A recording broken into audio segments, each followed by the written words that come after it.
Ja som Mišo. A ja som Robo a sme dvaja kamaráti, ktorí milujú hory. Milujeme ich natoľko, že sme sa po 40-ke vybrali do neznáma a rozhodli sa strápniť podcastom o turistike. Po horách beháme už 25 rokov. Spolu sme zažili rôzne vrcholy, vrcholčeky, vrcholnú únavu, vrcholovú horúčku. Ale aj vrchol drzosti, keď si mi zožral všetku expedičnú stravu.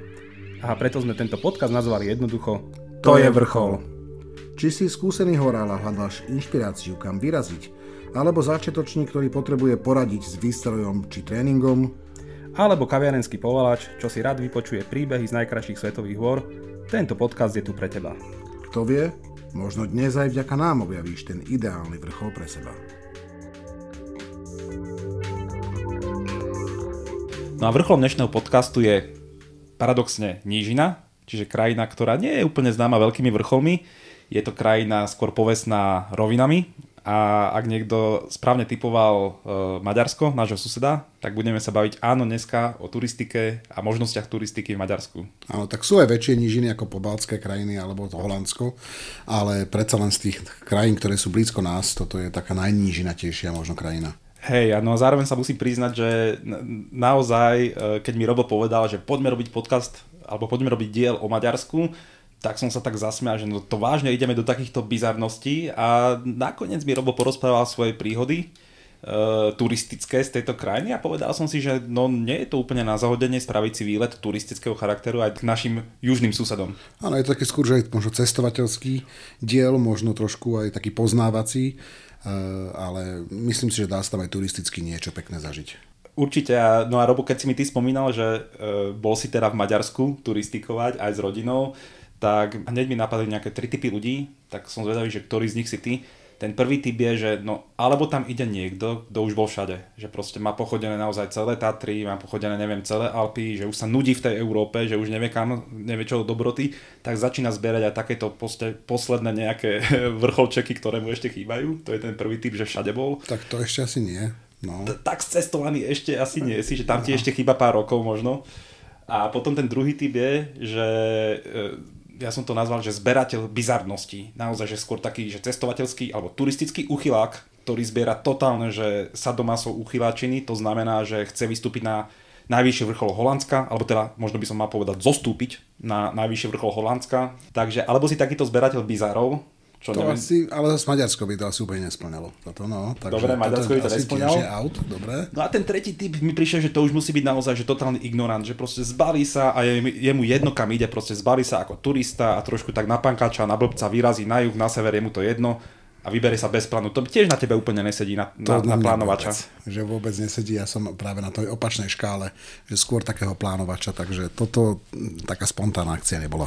Takže ty si to Maďarsko normálne, že naplánoval a nespadáš ani do jednej z týchto troch kategórií, tak prečo si tam vôbec vyrazil? Lebo je to ešte štvrtá kategória, a to je tzv. Premotivovaný otec, ktorý chce ešte, má potrebu tie svoje deti niekde prebiesť jarnou prírodou a dovzdelať ich v historických alebo iných krásach.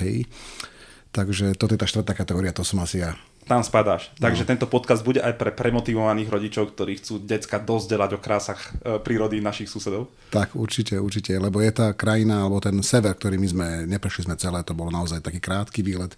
Dá sa to celkom rýchlo ako obsiahnuť, ale je to hlavne teda ten sever toho Maďarska. No dobre, tak poďme teda na to, Robo, tak povedz mi, že ako ti to vôbec napadlo, že v jakej životnej fáze, že ideme teraz pozrieť sa na maďarskú prírodu a ideme turistikovať do Maďarska. Čo to bol za nápad a prečo? No tak áno, priznám sa, že trošičku do toho druhého bodu tam bol taký presah, to znamená, keď si hovoril, že zberateľ bizarnosti, tak si hovorím už dlhší čas, že teda vidieť najvyšší vrch Maďarska, teda alebo vystúpiť na najvyšší vrch Maďarska Kekeš, by bolo zaujímavé, takže to bol taký prvý impuls. Takže zbieraš tie vrcholy predsa len trošku? No, nechcem sa to úplne ešte priznávať, ale áno, bude to tak. Okay. Bude to tak. No ale potom videl som nejaké pekné obrázky z rôznych teda kútov, a či už to boli aj také nejaké historické ako pamiatky, alebo také proste krásy, prírodné vodopády, alebo travertínové kúpele. Takže videl som viacero a som si povedal, že bolo by fajn to ešte využiť, kým či deti ešte ako tak so mnou chcú chodiť. Takže tak sa to nejako rodilo. No dobré, a teda čo si sa rozhodol, že v tom Maďarsku chceš vidieť a že čo si tam chceš odkráčať, na čo sa vystúpiť? Čo bol teda vôbec svoj plán v Maďarsku robiť a na koľko dní si to naplánoval? Hej, tak ono toto bolo konkrétne na nejakých dvoch ako rozličných udalostiach, ale tá väčšia, to bolo navštíviť tie severné časti a tým, že sme z Bratislavy, tak samozrejme také tie najbližšie k nám. Takže navštívili sme nakoniec 4 národné parky, plus teda to pohorie Mátra, kde už teda ten Kekeš TT sa nachádza. 4 národné parky, ja som si myslel, že asi všetky sme obsiahli, ale nie je to tak, je ich tam 10 v Maďarsku, ale tie sú také nížňatejšie, tie ďalšie. Takže predpokladám, že ty si zvolil tie horské národné parky. Áno, ak to tak chceme nazývať, že horské, tak ak je to také možno trúfale, také kopcovité. Kopcovité národné parky. A lesnaté a pekné, sú krásne, fakt, že je tam čo vidieť podľa mňa, ale horské je také asi prísilný výraz.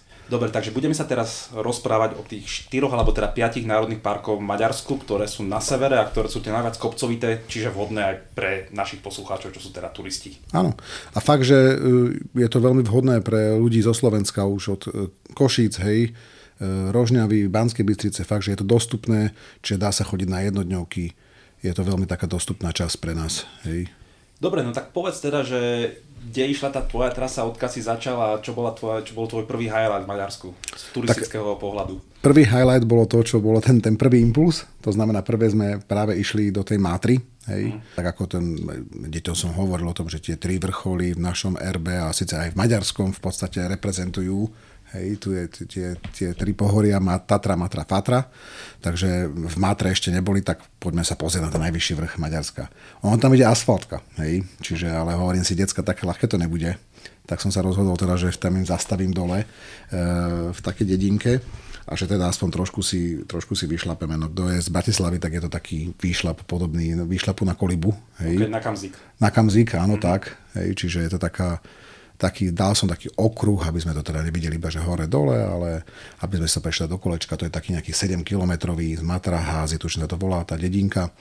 A je tam pekné zázemie, veľa bufetov, parkovísk, hej, parkovíska tuším dokonca aj zadarmo boli, takže také príjemné. Ten štart bol, že nás tam nikto nesúžoval, hej. A bolo také 7-kilometrové kolečko, takým lesom, porovnal by som našim, proste nič nejaké špecifické. No. Takže tá Matra je naozaj vhodná, že pre každého, aj pre, neviem, že cyklistov, prípadne, neviem, pre ľudí na vozíčku, že každý tam vie naozaj, že vystúpiť. No, dobre, že hovoríš, pre ešte cyklistov tam bolo strašne veľa, sa im tam páči na tých asfaltkách, majú to ako tie horské prémie, takže áno, tých cyklistov tam bolo dosť, je to veľmi vhodné pre túto skupinu, ale presne je to, by som to nazval, že také bezbariérový prístup, hej, na ten Kekeš, takže ktokoľvek tam dokáže ísť. Je to trošku smiešne, že teda smiešne, samozrejme, že príroda nikdy nie je smiešná, ale že bavíme sa naozaj o najvyššom kopci nejakej krajiny a bavíme sa naozaj teraz o nejakých asfaltkách a o naozaj že prechádzke. A pri tejto príležitosti mi vôbec napadlo teda, že ja som sa tak zamýšľal, že kde tí Maďari trénujú, že Robo, ty poznáš nejakého maďarského horolezca? Ty, tak teraz si ma dostal, ako to vôbec. To žiadny mi nenapadá, no tebe? A mne priznám sa, že tiež nie, že nepochybujem, že však všade sú horolezci, určite tam nejakí sú, ale že by mi napadol nejaký známejší, možno by ma teraz nejakí kronikári horolezectva akože vyhrešili, že si nepamätám nejaké slávne mená z minulosti, ale priznám sa, že teraz rýchlo som googlil a jediné, čo mi to vyhodilo, je jeden Szilárd Čuhajda, horolezec, ktorý zomrel v 2023 na Evereste a pri tejto smutnej informácii som našiel, že v tom čase ešte žiadny Maďar na Evereste nestal, čo je tiež oveľa čom svedčí, keďže na Everest sa už vytrepali naozaj všetky národy, už pomaly z Mikronézie, z Tahiti aj z takýchto bizarných krajín, kde naozaj že nemá kde dotrénovať na horách. Tak je to zaujímavé, že Maďari, ktorí sú športovo celkom zdatný národ, však majú teda naozaj, že futbal, vodné pólo a celkovo akože sú dobrí v športoch, tak tých horolezcov asi tam až tak nie je a teda asi aj vieme prečo, že za tými horami naozaj musia asi chodiť skôr k susedom. Tak, no lebo aj tento najvyšší vrch, teraz som to tiež pozeral, je 1000 metrov. 1000 metrov. 1014, tuším, tesne sa prehúpol, 1014, takže prehúpol sa cez 100 000, ale je to také, no. Hej. No a teda povedz, že čo sa týka teda tej Matry, tak aspoň nejaký výhľad, alebo že stálo to za to?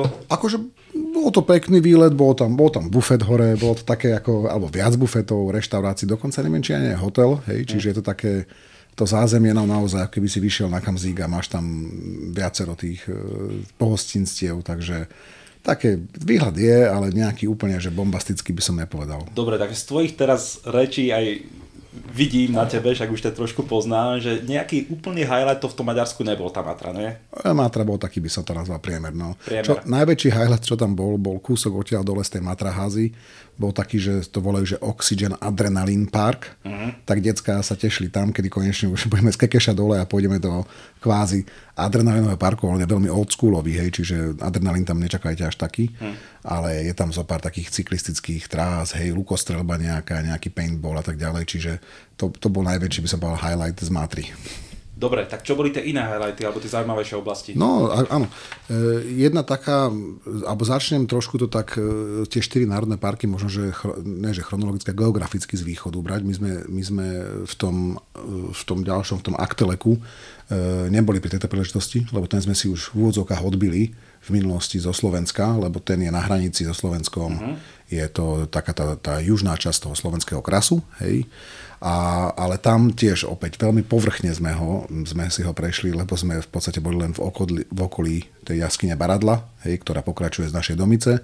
Takže v podstate jaskyňu a tam sme sa poprechádzali po okolí. Čiže ten úplne ako park sme nejakým spôsobom extra nepreskúmali, ale viem, že je tam asi 200, cez 200 jaskyň, hej, aj také tie astmatické sanatória sú tam, čiže je to táto pekná časť. Ale tak ako náš kras slovenský, no. To môžem potvrdiť, že jednoznačne, keď už sa Slováci, to jedno teda odkazujú samozrejme, že Košičania, alebo teda skôr z juhovýchodného Slovenska to majú fakt blízko, ale aj kebyže sa teda trepete niekoľko hodín tam autom, tak už keď ste v tej oblasti, tak by bola škoda si nepozrieť Domicu a Aktelek. Áno, Baradla Cave. A tá Baradla si myslím, že je naozaj krajšia. Aj to všetci hovoria a ja osobne som tam mal aj lepšiu skúsenosť, takú zákaznícku.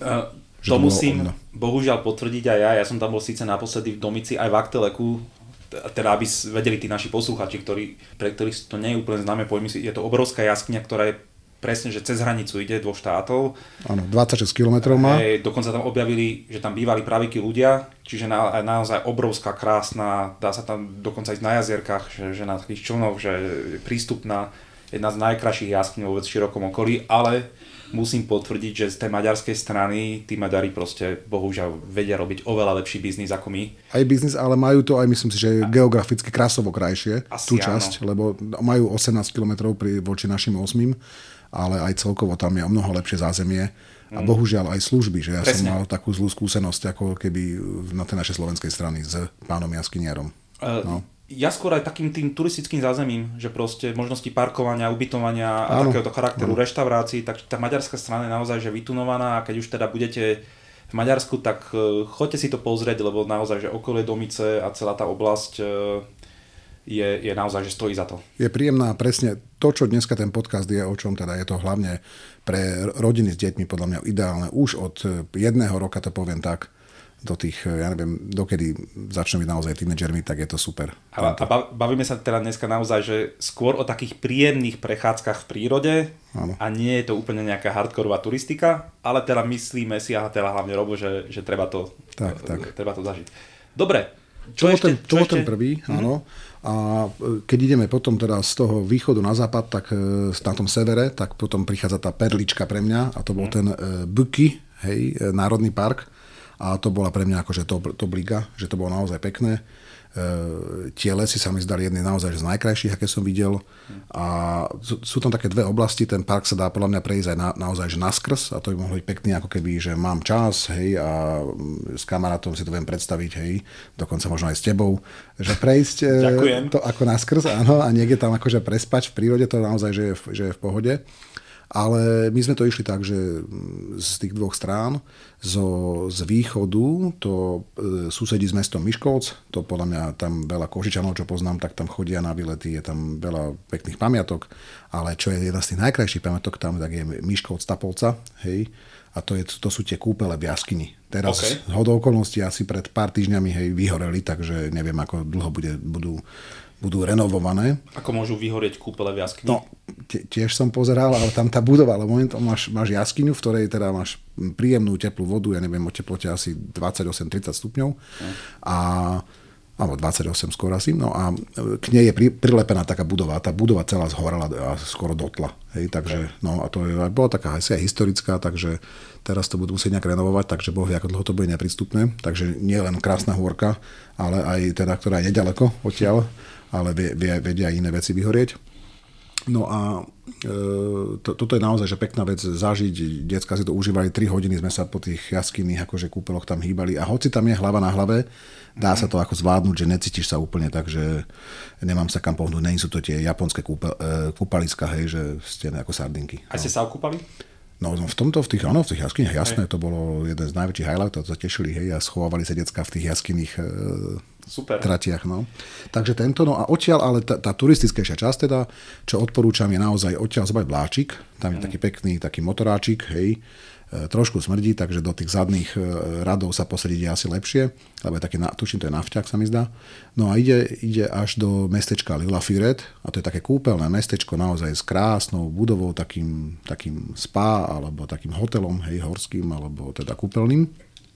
A tam je tam strašne veľa tých vodopádikov, krásne budovy a dá sa tam ísť na takú rozhľadňu, hej, tuším Žofia sa volá, Žofia Kilato a to rozhodne odporúčam, že tam je krásny pohľad aj na to jazierko, ktoré pri tom mestečku je, na ktorom sa mimochodom dá člnkovať s rodinou, opäť také vyžitie, že to je celý deň viete ako zabiť v podstate tým, že sa prevezete do Lillafyretu, vidíte si na tú rozhľadňu, na tie vodopády, na to jazero, žlnkovať sa a potom ešte teoreticky pokračovať tým vláčikom ďalej až na konečnú, čo je tuším Garadna sa to volá a to je niečo ako u nás v Bratislave, kto pozná teda železnú studničku alebo partizánsku lúku, že tam si proste vieš tak ako piknikovať presne, možno zahrať nejaký volejbal, futbal a potom tým vláčikom sa vrátiť. Takže to je taká tá východná časť. Robo, ja ťa ešte preruším, ty si na začiatku spomínal teda, že aj príroda je tam pekná, že les je tam, akého charakteru je tam ten les a hovorili si teda, že by sme tam mohli aj prespať, takže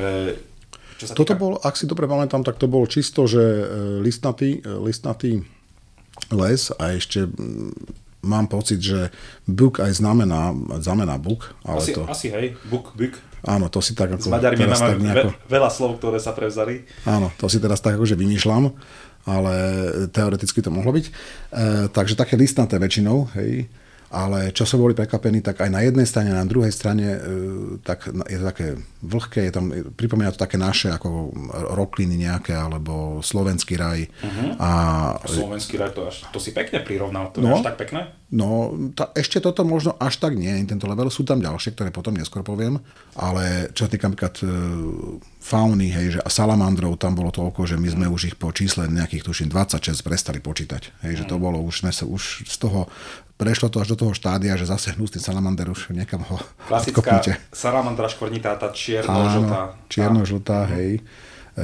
Tuším aj, sa to volá Fire Salamander po anglicky, takže to tam bolo a v tých prvých 20 bolo takých zaujímavých a potom už sa to tak plietlo pod nohy, takže. Mňa by ešte zaujímalo v tej prírode, či ste stretli teda nejakých turistov, či tam bolo teda populárne niekde spať, kempovať, nocovať, alebo skôr nejaké chatky. Vidíš, toto je zaujímavé, to mi až teraz, keď sa pýtaš, dochádza, že vlastne kempy nejaké, že stanovačky moc nie.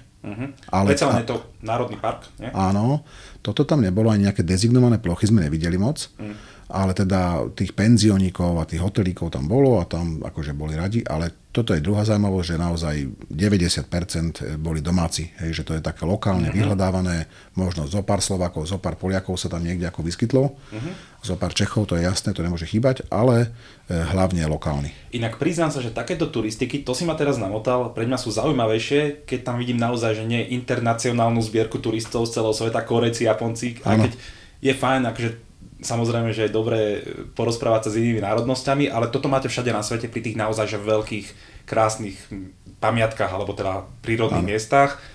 A v poslednom čase mám oveľa radšej, keď práve stretávam tých lokálnych turistov, lebo vtedy aj s tou krajinou môžete pri rozhovoroch s nimi trošku sa viac dozvedieť, proste niečo aj o kultúre, o ďalších veciach, čiže... Áno. A keď máš rád pstruhy, tak to je úplne ideálna, lebo destinácia, tam je strašne veľa farm na takých pstružích, farm, čiže tam si vieš aj pekne čerstvo vyloveného pstruha. Ja som neskúšal, decka nie sú až takí fandovia, takže, ale toto je určite ako must be. Dobre, týmto si u mňa zabodoval, takže za mňa Národný park Buky. Áno, a toto ešte by som povedal, k nemu by som dodal tú západnú časť, hej, a tá zase opačne, tam sme išli z Egeru.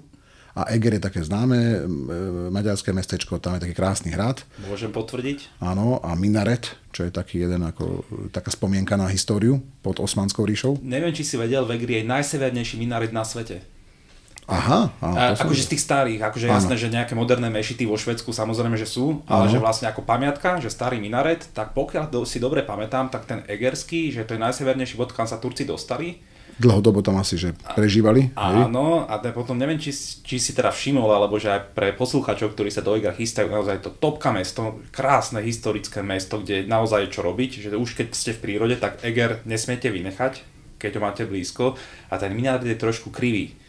A neviem teda, či si bol aj vnútri pozrieť. Áno, až hore, samozrejme. Je strašne uzučký, že tam chlap s veľkými plecami sa pomaly nezmestí, musí s bokom. Tak, a chytiť na kto trpí klaustrofóbiou, tak tam asi nie. Tam nemôže ísť a on je krivý. A krivý ten minaret je preto, to ma tiež pobavilo, že ten najsevernejší minaret, čo je dneska akože dobrá rarita, že z pohľadu turistov atraktívna, si Maďari takmer sami zbúrali.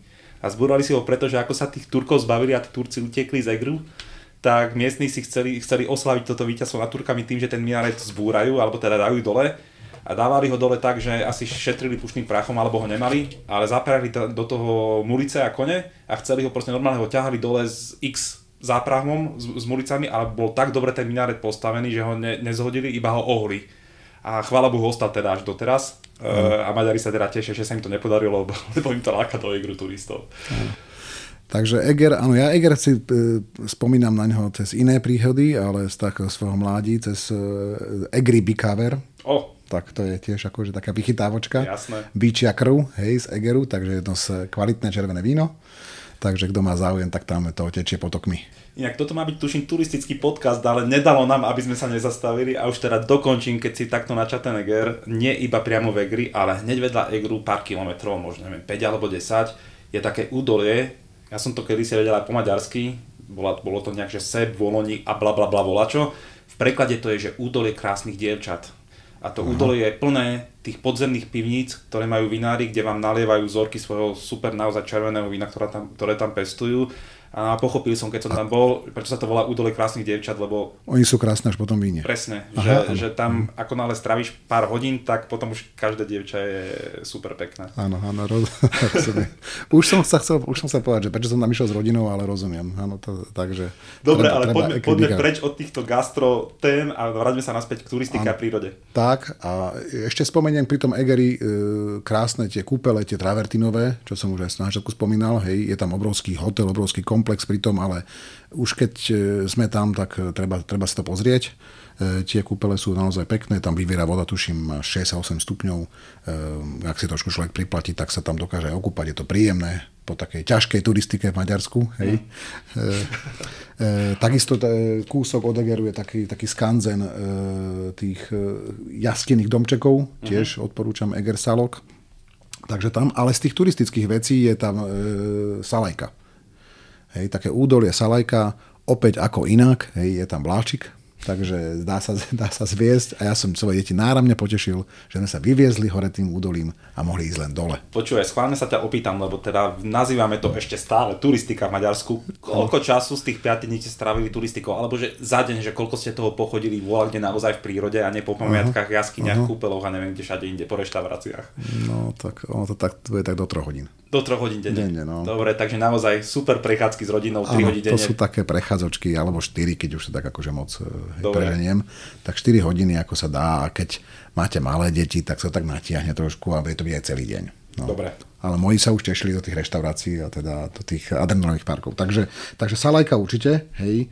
Opäť strašne veľa pstrúžích farm, opäť strašne veľa salamandrov, ako inak. No a tam je aj v tom, odkiaľ sme vychádzali, v tom Šilí Šváráde je teda taký krásny kaštiel aj so stajňami, s tým známym konom Lipican, takže to sa oplatí vidieť. Aj tam je taký, pri tej staničke je taký štadión, kde je kopec týchto udalostí rôznych jazdeckých, hej, takže to sme nevideli, ale viem, že teda sa tam musí diať. Dobre, takže to sme sa teraz bavili o druhom áno, to bol ten, parku. Áno, ten Buky. No a potom sme sa my presúvali už zase smerom naspäť k nám, do Bratislavy. A nad Budapešťou tesne a v podstate kúsok od Ostrihomu. Koľko asi od Budapešti? To bude, tak by som povedal, 30-40 km. Dobre. Severne od Budapešti. Hej, a hneď na hranici, to je v podstate na povodí Dunaja, je Duna Ipoli, Národný park, a on má také dve časti, tú severnú nad Dunajom a tú južnú, hej, pod.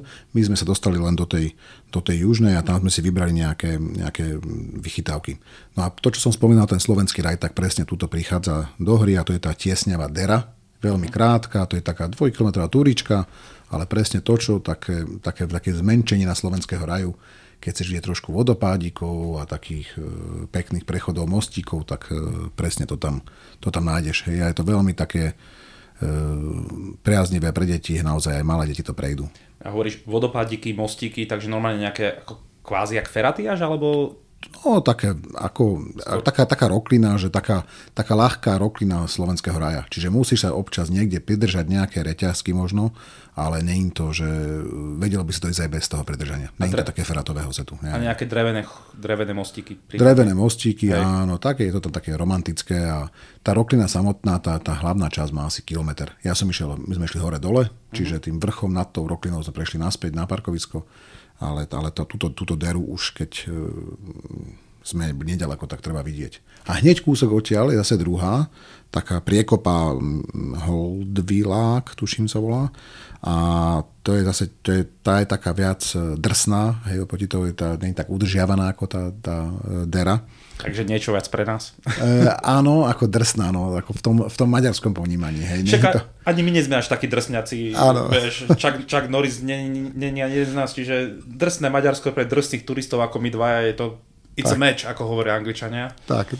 Čiže drsná na tieto pomery. Áno, na nás dosť. Áno, je tam taký dlhý rebrík, hej, že to už máš teda dojem, že ako naozaj dali sme si dneska zabrať, hej. Ten má možno aj 12-15 metrov, ale má krytie, čiže bezpečnosť na prvom mieste. A to bolo také 3,5 km okruh, taký tiež príjemná prechádzka, ako dá sa to. Hej, takže Holdvilák. Dobre, to bol tretí národný park, ktorý ste dali? Duna Ipoli, ale ešte tam sme zastavili sa na takom vrchole, a to je taká známa oblasť. Konečne nejaký vrchol, hovorím si. Áno. Je to asi tak 500 metrov nad morom a je to, že Dobogoko sa to volá. A to je taká známa, taká mýtická oblasť, veľmi veľa takých obrovských kameňov je tam rozsypaných všade po tých lesoch a tie lesy sú naozaj, majú také niečo, chodí tam veľa ľudí, ktorí proste sú tak spätí s tými stromami a teda objímajú sa so stromami a s kameňmi a tak ďalej. Tam taká speciálna sila, hej, že oni za tým tam chodia. A takže videli ste tých... Objímačov sme nevideli, my sme tak veľmi skoro ráno vyrazili, že o 5. ešte alebo o 6. čiže s manželkou na také kolečko. Inak toto kolečko vyslovene, že odporúčam, hej, to z tej dediny Dobogoko sa to volá, že Thiering Korút, hej, Korút je tuším okruh. Takže tento krátky okruh, to je nejakých možno 3 kilometre po žltej, ale nie je to úplne zadarmo, že naozaj to je hore-dole, čiže to možno aj hodinu a pol sa nachodíš. No počkaj, ja si teraz otestujem, lebo ty väčšinou si všetko meriaš a máš zapnuté tie hodinky múdre, takže koľko výškových metrov si nachodil? A som pripravený na túto otázku, takže áno, tuto to bolo 150 výškových metrov, čiže trošku sa občas aj zadýchaš. Hej. No. Vieš čo, nechcem teraz úplne zavádzať a klamať, ale ja ako Trnavčan rozmýšľam, že možno ja by som v Trnave dokázal nabehať za deň 150 výškových, kebyže sa veľmi posnažím. A to už je čo povedať. Bez Karpát, hej? Bez Karpát, áno. Hovorím po meste. Áno, no tak, hej, tak tam to dáš na 3 kilometrov, ale. Dobre, takže oplatí sa to. V Trnave by som to dal na 20, dobre. A toľko to kameňov, ako tam vidíš, takých obrovských v Trnave zase nemáš. Hej? A nemáme ani v Bratislave. Dobre, takže presvedčím si ma, poďme tam naberať výškové metre. Určite oplatí sa to, ak kto si to chce natiahnuť, tak tam sú naozaj väčšie možnosti, že po tej zelenej sa dá ísť až na tzv. Známejší Rámheď kameň, alebo na Arpád Vár, hej, a potom po žltej naspäť, to je taká, by som to nazval možno aj 9-10 kilometrová túra. Čiže tá by mohla aj zabať pol dňa a keby som tam bol dlhšie, tak ja by som určite išiel. Ale krásne lesy. Takže to je ten druhý, ten Duna Ipoli. Hej. Tretí v poradí, áno. A potom už len sme, ale toto sme v podstate my už končili, ten náš výlet, ten jeden, hej, ale pri inej príležitosti sme boli ešte s deťmi, som ich vytiahol ku Neusiedlu a na hraniciach s Rakúskom Známe to jazero, áno. Najmä pre Bratislavčanov. Áno, populárne. Hej. A tam práve pri mestečku, čo to je Šoproň, tuším, tak sa nachádza Národný park Förte-Handzák. Ale to je taký močarinový už, tam už to není moc hornaté, ale predsa len aj v týchto takých menej hornatých parkoch je taký ten najväčší highlight, podľa mňa je taká jaskyňa, a v ktorej je také veľké vápencové skaly a vo vnútri nie je ako keby divadlo, amfiteáter, či tam sú koncerty, my sme tam boli za okolnosti na takej kultúrnej akcii, čiže môj syn tam má krásne spomienky, on tam na tom koncerte zaspal po 2 minúte a zobudil sa až so záverečným potleskom, takže to si bude pamätať až do konca života. A keď nie on, ja mám videá a fotky, ako tam spí. On si myslí, že mu tlieskali, pretože sa zobudil. Asi bolo to krásne, áno, ale tváril sa, že všetko počul, všetko videl, takže... Počuj, ale poďme späť tej prírode, lebo ty si to tak trošku povedal s takým dešpektom, že nie je to hornatý národný park, ale skôr taký močarinový, a práve to ma celkom zaujalo, lebo teda, že podľa mňa tej bažiny alebo močariny patria k turistike, však teraz povedzme, že aj také Škótsko, aj Bezvor, tie bažiny a mokrade sú veľmi zaujímavé, a dokonca si myslím, že pre nás, pre Slovákov, čo sme relatívne zvyknutí na hory a na kopce, že máme ich dosť, tak pre mňa sú mimoriadne zaujímavé práve také oblasti, neviem, púšte trošku, aj pre turistiku, také pustinového charakteru, alebo práve tie močiare a mokrade, ktorých tiež už nemáme až tak veľa pri Dunaji ani na juhu, lebo sme si ich zničili. Áno. Tak povedz, ako sa ti páčilo toto? Tak my sme tam naozaj sa prechádzali len hodinku a pol, čiže zase veľa sme to neprešli, ale popravde tam ani tých chodníkov tak veľa nie je, lebo fakt, podľa mňa, že je to dosť také ako zamočené, čiže tam sa nedá prechádzať. Máš tam zopár, červených trás, žltých trás, ale není to, že je to popredkávané durchom. Podľa mňa to je skôr národný park, pretože tam naozaj ten birdwatching, že môžeš pozorovať tie vtáky. Že je to chránené. Áno, že to chránené a že toto tam určite bude zaujímavé, ale na nejaké obrovské prechádzky to až nebude. Dobre, ale splnilo to určite, že pre turistov slovenských, ktorí práve majú dobrý ďalekohľad a zaujímajú sa o birdwatching, áno, tak je to určite dobrá oblasť. Áno. Tam toho už je požehnanie. Takže dal som aj tebe inšpiráciu, keď teda máš záujem o takéto nuancy turistiky, ako sú bačoriny a močiare, tak tento Förte-Handzák Národný park bude pre teba. Jednoznačne. No, poviem ti, že trošku som tomu celý čas pristupoval s takým, nechcem povedať dešpektom, ale skôr takým jemnou iróniou, nazvime to medzi nami, že teda čo už mi to Maďarsko môže dať z pohľadu turistiky, ale... Ja som tam s tým išiel, takisto. Ale fakt, že bol som milo prekvapený. Ale jak ťa počúvam, tak... No, aj to prírodou, ale aj tým levelom servisu, že celkom sa vedia postarať. Majú to tam vo veľa častiach také oldschoolové, ale je tam ten biznis tam funguje a je tam také príjemné celkom. No. Tým teda, akože určite nechcem povedať, keď som spomínal tú iróniu, že Maďarsko a turistika, že nejdu dokopy, lebo že naopak ja mám Maďarsko veľmi rád. Napríklad Balaton a okolie Balatonu mimoriadne sa mi páči, aj tie kopčeky, aj všetko športové vyžitie, aj plávanie, čo sa tam dá robiť, bicykle, jak to majú vybavené, takže že maďarská turistika pre mňa že pasovári dokopy, ale nie je taká tá úplne, že prírodná horská turistika, že toto úplne mi nejak... To platí. No, proste je to naozaj, je to vhodné pre tie deti alebo také, že chceš mať také romantické, že poznám sa s frajerkou 3 mesiace a nechcem ju hneď švihnúť na rysy, aby som tam zosypala. Tak to je taký ľahký štart, že uvidíme, kde máme tie možnosti a tie hranice. Že no vidíš, toto sme mali dať do úvodu, že ten diel dnešného podcastu nie je teda iba pre fotriko s deťmi, ktoré nechcú turistikovať, ale pre mladých ľudí, ktorí tam chcú zbaliť svojho partnera, ktorý nie úplne je nadšenec nejakej turistiky. Áno, že taký ako prvý úvod do tej turistiky a s tým Lillafiredom to spojiť, že teda máš tam aj kúpele, alebo s tým Miškolca Polca, čiže trošku to ako tak predkáš tými kúpelami, tak vieš tak ľahko navnadiť. A prípadne, keď sa ti tá frajerka až tak nepáči, tak vždycky môžete ísť do údolia krásnych dievčat, kde si vylepšíš trošku dojem. A Egri Bikaver vyrieši všetko. Alebo ju hodíš do domice. No. Dobre, to už sme trošku sprostí, možno to si necháme niekedy do bonusových častí, ktoré zatiaľ nemáme. Dobre, ale vráťme sa teda k dnešnej téme. Prešli sme si teda 4 národné parky v Maďarsku z tých 10, ktoré majú, tie 4, ktoré sú horského charakteru.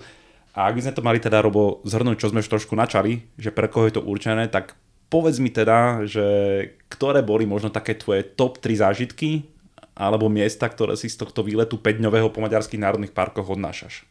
No tak určite tá Salajka, hej, čiže Buky národný park, tam to je naozaj krásna železnica, opäť tie salamandre tam sú pekné, tie také upravené a taká krásna prechádzka, čiže romantická, Salajka Valley určite. Pre romantikov. Pre romantikov, dobre. Alebo rodiny s deťmi od 1 roka už. Hej, to dieťa sa zgúla dole s tým údolím, hej, aj samo. Takže to je úplne v pohode.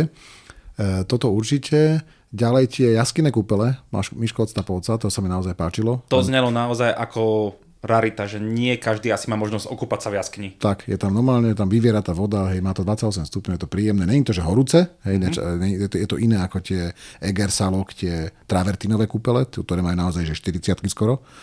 Takže to je iného charakteru a dá sa tam, je to príjemné. No. A inak musím ti povedať, že Slovensko, čo objektívne je Slovensko jaskyniarska veľmoc, že my tu máme asi naozaj že strašne veľa jaskyň v porovnaní s inými štátmi. Nie som si vedomý, že by som mal možnosť sa na Slovensku okúpať v jaskyni, ak to teda vyslovene nie si jaskyniar a šľahne sa do nejakej studenej vody. Pochybujem. Bez neoprenu asi nie. Tiež pochybujem. Takže za mňa určite, že topka. Áno, Miško od Stapovca. No a potom v tom Dobogoko tie skaly, tie Sikla, ako to oni volajú, to bolo také prekvapivé, že naozaj taký les s takou špeciálnou energiou, čiže trošku chápem, hej, všetkých tých, aby sa neurazili teraz, že objímačov stromov, ale že chápem ich tú špeciálnu energiu a tam dokonca sme spali v jurtách. Hej, čiže toto odporúčam, že je tam viacero takých možností. Takých tých maďarských kočovníckých? Áno, kočovných jurtách, že oni to tam majú nejakým spôsobom, aj tá oblasť, ten Árpád Vár, hej, kde môžete skončiť na tej turistike, tak to práve hovorí o tom, že to bolo nejaké miesto, kam vkročil Árpád, hej, ich ako nejaký bývalý vodca. Takže má to tie jurty tam sú veľmi populárne a je tam viacero možností, že kde spať v jurtách. A to určite odporúčam, je to dobrý zážitok. Ty si nejak pocítil tú špeciálnu energiu toho lesa, alebo si ignorant, o ktorého sa vyššie síly absolútne nezaujímajú? Ja som tam, mňa vyššie síly obchádzajú, kade sa dá, hej. Takže ja som tam cítil len špeciálnu energiu od mojej manželky, po všetkej počasnosti. Teba celkovo všetko vysoké obchádza, vysoká kultúra ťa obchádza, vysoké hory ťa tiež často obídu. Áno.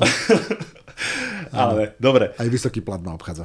Dobre, takže tie highlighty sme si zhrnuli tak, že ja by som to povedal. A to znie teraz dobre, poviem ti, že mal som teda trošku obavy, či to Maďarsko bude dostatočne atraktívne z pohľadu horskej turistiky alebo prírodnej turistiky, ale keď sa to tak spojí, že choďte na brutálne romantické miesto, zároveň sa okúpte v jaskyni, zažite silu z magického lesa, ano. Vyspite sa v jurte. Napríklad, hej.